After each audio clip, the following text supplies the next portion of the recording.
اب on line پہ system چلا گیا، آن لائن سارے منگوا رہے ہیں، آن لائن پہ ساری سیل ہو رہی ہیں، اور اچھی کتاب تو ساری بکتی ہیں، یہ کہنا غلط ہے کہ کتاب نہیں، کتاب کا پڑھنے کا ایک اپنا مزاج، اپنا مزہ ہے، پورے پاکستان میں کتاب نکل رہی ہیں، پھر فارن سے جو کتابیں آتی ہیں چھپنے کے لیے، جو اردو ادب کے وہاں لکھنے والے ہیں، بہت کتابیں چھپ کے جا رہی ہیں یہاں سے باہر کے ملکوں میں جہاں اردو پڑھی جا رہی ہے، ٹھیک، اور ہم اسے شائع کر رہے ہیں۔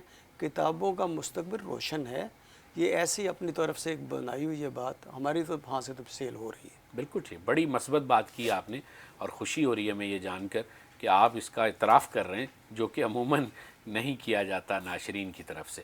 اچھا، آپ کو یہ خیال کیسے آیا کہ آپ جو ہے اس کام میں، آپ چونکہ کاروباری حیثیت میں آئے، لیکن پھر آپ نے اپنے اس ادارے کو علم و دانش کا مرکز بنایا؟ جان صاحب نے فرنود میں لکھا، میں نے پڑھا ہے کہ وہ آپ کی تعریف کرتے ہیں کہ آپ ایک بہت دانشور جو ہے شخصیت کے مالک ہیں، اور آپ نے اس کو ایک ایسا مرکز بنا دیا کہ ملک بھر میں آپ کا ادارہ محور بنا شاعروں، ادیبوں اور قارئین کے لیے مل بیٹھنے کا۔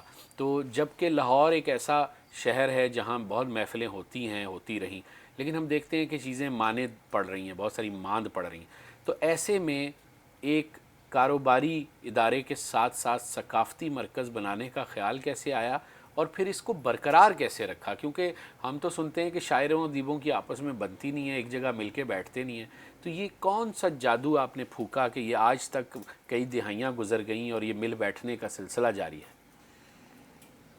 مجھے کہانیاں پڑھنے کا بہت شوق تھا، ٹھیک، کہانیاں بچوں کی پڑھتے پڑھتے جیسے جیسے میں بڑا ہوتا گیا، نسیم حجازی پڑھنا، رضیہ بٹ پڑھنا، سلمیٰ کمل پڑھنا، واہ، پڑھتے پڑھتے آہستہ آہستہ میں تاریخی کتابیں پڑھنا شروع کی، پھر مجھے شوق ہوا کہ میں کتابیں خود تیار کروں، پھر اشاعتی اداروں سے منسلک رہا، پھر میں نے 90 میں اپنا ادارہ بنایا، ٹھیک، اور یہاں جو زیادہ ہمارے رائٹرز حضرات جو آتے تھے ان کی محبت ہے، میں بڑا احترام کرتا ہوں، بڑے احترام سے بھی ان کا ذکر بھی کرتا ہوں، مثلا شہزاد احمد، جی، قتیل شفائی، جی، احمد راہی، ظہیر کشمیری، واہ، محمود شام صاحب، پھر جون علیہ کا جیسے آپ نے ذکر کیا، مرتضیٰ برلا صاحب، منیر نیازی صاحب، انتظار حسین، مرزا عطر بیگ صاحب، یہ سب، مسعود اشر صاحب، جی، انہوں نے مجھے بہت محبت دی، اور میرے پاس چلے آتے تھے، میں ان کی استقبال بھی کرتا تھا، ان سے بیٹھ کے گفتگو بھی کرتا تھا، میں نے ان سے بہت کچھ سیکھا۔ آج یہ جو میں دبستان سجائے بیٹھا ہوں، جی، یہ ان کی آراء اس میں شامل ہیں کہ یہ چیز کو چھاپیں، آپ اس چیز کو تیار کریں، آپ اس چیز کو تیار کریں۔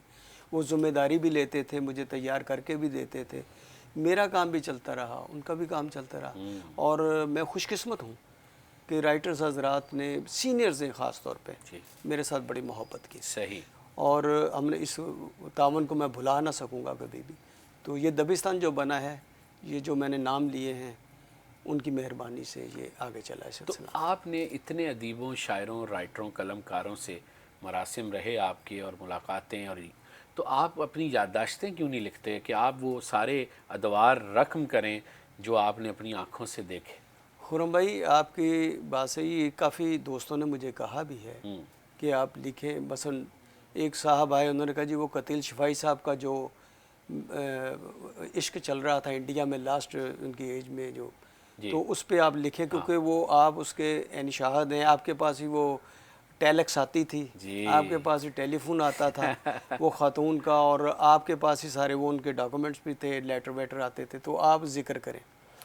پھر اسی طرح اظہر جوید صاحب کے بارے میں کہتے ہیں آپ ان کا ذکر کریں۔ جی، تو کچھ دوستوں کے بارے میں نے لکھا کچھ میگزین میں، ان جی، کی شخصیت کے حوالے سے جو میرے ساتھ ان کا وقت گزرا ہے، جی، لوگوں نے پسند بھی کیا ہے، جی، تو انشاءاللہ اللہ نے وقت دیا تو ضرور اس طرف آؤں گا۔ جی، اور جو اب میری جو کوشش ہوگی، میں اپنا الحمد رائٹرز فورم جو ہے، جی، جو جس میں ہم نے بہت تقریبات کی تھی، جی، اس کو میں دوبارہ فعال کریں، فعال کرنا چاہ رہا ہوں کہ دوبارہ اسے دیکھوں، اور دوسرے شہروں سے آئے ہوئے جو ہمارے شعراء کرام ہیں، مصنفین ہیں، ان کے ساتھ اسی طرح نشستیں کی جائیں ٹھیک، جس طرح پہلے ماضی میں الحمد رائٹرز فورم کا ایک نام تھا۔ ٹھیک، ہر بندہ چاہتا تھا کہ ہم اس فورم سے کوئی نہ کوئی تقریب کریں، ٹھیک، تو میری کوشش ہوگی آنے والے وقت میں کہ میں اسے جلدی اس کو دوبارہ فعال کروں۔ صحیح۔ آپ کے ادارے سے شجر حیات ناول چھپا، ریاض احمد صاحب کا، ان سے ہم نے گفتگو کی ابھی، تو انہوں نے جیسا کہ ان کی گفتگو میں بھی آیا اور میں آپ سے بھی پوچھنا چاہتا ہوں کہ آپ نے ایک ادبی رسالے کو چھاپنے کی ذمہ داری بھی قبول کی، اور استعارہ کے نام سے آپ کے ادارے سے وہ رسالہ چھپتا ہے جس کے مدیران ڈاکٹر امجد طفیل اور ریاض احمد صاحب ہیں۔ تو یہ خیال کیسے آپ کو آیا، کیونکہ اب تو ایسا لگ رہا ہے کہ ادبی رسائل کا دور ختم ہو رہا ہے؟ خرم سہیل، یہ پہلے میں نے ادب دوست کے نام سے اے جی جوش کے ساتھ، احمد عقیل روبی کے ساتھ مل کے ہم نے ایک میگزین نکالا ادب دوست کے حوالے سے، اور ادبی حلقوں میں کافی پاپولر ہوا۔ جی جوش صاحب کے فوت ہونے کے بعد پھر وہ سلسلہ نہ چل سکا، کچھ روز ان کے بچوں نے چلایا، جی اس کے بعد مجھے خیال آیا کہ نہیں، ہم اپنا میگزین ایک بناتے ہیں۔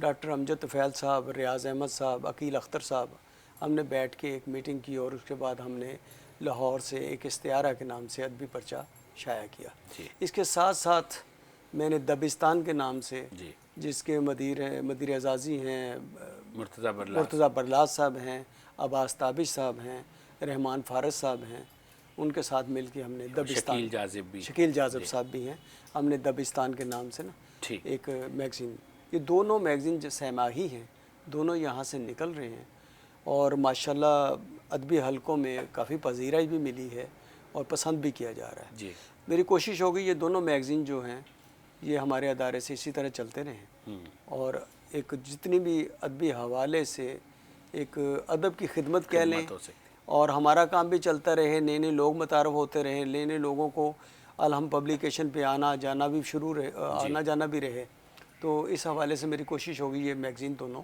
چلتے رہیں۔ بالکل ٹھیک ہے۔ آپ کے ہاں تمام موضوعات کی کتابیں شائع ہوتی ہیں، لیکن ذاتی طور پہ آپ کو کون سے موضوعات پسند ہیں جن پر آپ پڑھتے بھی ہیں اور جن کو پھر آپ کو چھاپ کے بڑی روحانی خوشی ہوئی ہو؟